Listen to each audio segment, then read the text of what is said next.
All, I'm back with one more video. బాస్టర్ triple notification గురించి చాలా మంది స్టూడెంట్స్ వెయిట్ చేస్తున్నారు కదా. ఈ మంత్ 28th కి నోటిఫికేషన్ అయితే రిలీజ్ కాబోతుంది. ఆ లోపు మీరు కొన్ని సర్టిఫికేట్స్ చెప్తాను, ఆ సర్టిఫికేట్స్ తోటి రెడీ అయిపోయింది. అండ్ అట్లాగే బాస్టర్ ట్రిపుల్ కి ఏ విధమైన ప్రొసీజర్ ఉంటుంది, ఎట్లా సెలెక్షన్ ఉంటుంది, దీనికి ఎవరెవరు ఎలిజిబిలిటీ అనేది కూడా నేను మీతో షేర్ చేసుకుంటాను. సో ఫస్ట్ ఆఫ్ ఆల్, ఈ మంత్ 28th కి నోటిఫికేషన్ వస్తుంది కదా. నోటిఫికేషన్ వచ్చిన తర్వాత బాస్ట్రాలో మనకి 6 years ఇంటిగ్రేటెడ్ కోర్స్ ఉంటుంది అనమాట. అంటే ఇంటర్మీడియట్ 2 years, బీటెక్ 4 years, మొత్తం కలిపి 6 years. అయితే మీరు ఒకవేళ సెకండ్ ఇయర్ అంటే ఇంటర్మీడియట్ సెకండ్ ఇయర్ అయిపోయినాక మధ్యలో రావాలి అనుకుంటేనైతే రావచ్చు. వచ్చి మీరు బయట కాలేజ్లలో ఫర్ సపోజ్ మీకు ఐఐటీలో సీట్ వచ్చింది అనుకోండి, మీరు ఐఐటీస్కి లేకపోతే బయట ఇంజనీరింగ్ చేయాలనుకుంటే కూడా మీకు చేసుకోవచ్చు. అట్లాంటి ఆప్షన్ ఉంది. బట్ 6 years అయితే అక్కడే చేసుకుంటే బెస్ట్. అండ్ అక్కడ క్యాంపస్ ప్లేస్మెంట్స్ కూడా చాలా బాగుంటాయి. నెక్స్ట్ థింగ్, బాస్ట్రాకి ఎవరెవరు ఎలిజిబుల్? గవర్నమెంట్ స్కూల్లో చదువుకున్న వాళ్ళైనా, ప్రైవేట్ లో చదువుకున్న వాళ్ళైనా ఎవరైనా ఎలిజిబులే. కానీ ఇక్కడ ట్విస్ట్ ఏంటంటే, గవర్నమెంట్ స్కూళ్ళలో చదువుకున్న వాళ్ళు ఫర్ సపోజ్ నాకు 9.5 గ్రేడ్స్ వచ్చినాయి, నా మార్కులకి 0.4 అనేది వీళ్ళు యాడ్ చేస్తారు. ఓకే, ఇది ఓన్లీ గవర్నమెంట్ లో చదువుకున్న వాళ్ళకి యాడ్ చేస్తారు, ప్రైవేట్ లో చదువుకున్న వాళ్ళకి యాడ్ చేయరు. ప్రైవేట్ స్కూల్లో చదువుకున్న వాళ్ళకి కూడా సీట్లు వచ్చే అవకాశాలు ఉన్నాయి. బట్ 10 out of 10 మార్క్స్ అట్లా ఉన్న మంచి మార్క్స్ ఉన్న వాళ్ళకైతే వస్తుంది.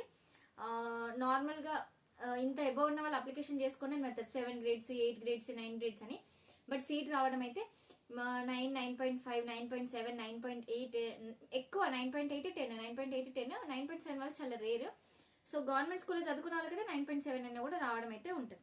నెక్స్ట్, దీనికి సంబంధించి 2025 లో first time 10th class pass అయిన వాళ్ళు మాత్రమే ఎలిజిబుల్. ఇంకొకటి, స్పెషల్ రిజర్వేషన్స్ కూడా ఉండడం జరుగుతుంది. SC, ST, BC, physically challenge, sports category వాళ్ళకి కూడా ఉంటుంది. అండ్ మీరు పోస్టులో కూడా సర్టిఫికేట్స్ వెరిఫికేషన్ కి ఆ రిక్వైర్డ్ డాక్యుమెంట్స్ ఏవైతే ఉంటాయో అవన్నీ జత చేసి మీరు పంపవచ్చు. నెక్స్ట్, ఎట్లా అప్లికేషన్ చేసుకోవాలంటే ఆన్లైన్ లోనే అప్లికేషన్ చేసుకోవాలి. అఫీషియల్ వెబ్సైట్ లో కంప్లీట్ బ్రోచర్ వస్తుంది, అది వచ్చినాక మనం మళ్ళీ వీడియో చేస్తా. బట్ 28th రోజు అయితే స్టే ట్యూన్. నెక్స్ట్, ఆన్లైన్ లో అప్లికేషన్ చేసుకుంటే ఫీజు ఎంత? జనరల్ కేటగిరీ వాళ్ళకైతే 300, ఎస్సీ, ఎస్టీ, వేరే పిహెచ్ వాళ్ళకైతే 150 రూపీస్. ఏమేం సర్టిఫికేట్స్ కావాలి? Next, caste certificate, income certificate, resident certificate, passport size photos.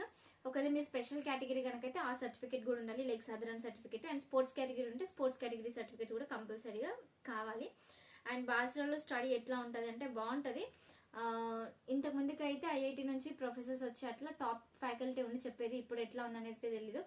But బాస్ట్రాలో కూడా మీకు నార్మల్ గా కార్పొరేట్ కాలేజెస్ లలో ఎట్లుంటుందో అట్లనే ఉంటుంది. వీళ్ళకి ఇంటర్మీడియట్ లో గ్రేడింగ్ బేస్డ్ ఉంటుంది అనమాట. నార్మల్ గా మనకి ఇంటర్ ఐపీ ఎట్లుంటది, మార్క్స్ బేస్డ్ కదా.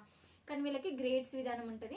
మీకు వచ్చే గ్రేడ్స్ ని బేస్ చేసుకొని మీకు సెకండ్ ఇయర్ లో అంటే ఇంటర్మీడియట్ సెకండ్ ఇయర్ తర్వాత మళ్ళీ బాస్ట్రాలోనే సీట్ కావాలి కదా, అప్పుడు కూడా మీ క్రెడిట్స్ ని బేస్ చేసుకొని, క్రెడిట్స్ అంటారు పిహెచ్ అని, ఇట్లా బ్లాక్స్ లాగా పిలుస్తారనమాట. మనకి గురుకులాలలో హౌస్ పేరెంటింగ్ సిస్టమ్ ఎట్లా, వీళ్ళకి ఇక్కడ పిహెచ్ అట్లా అని పిలవడం జరుగుతుంది.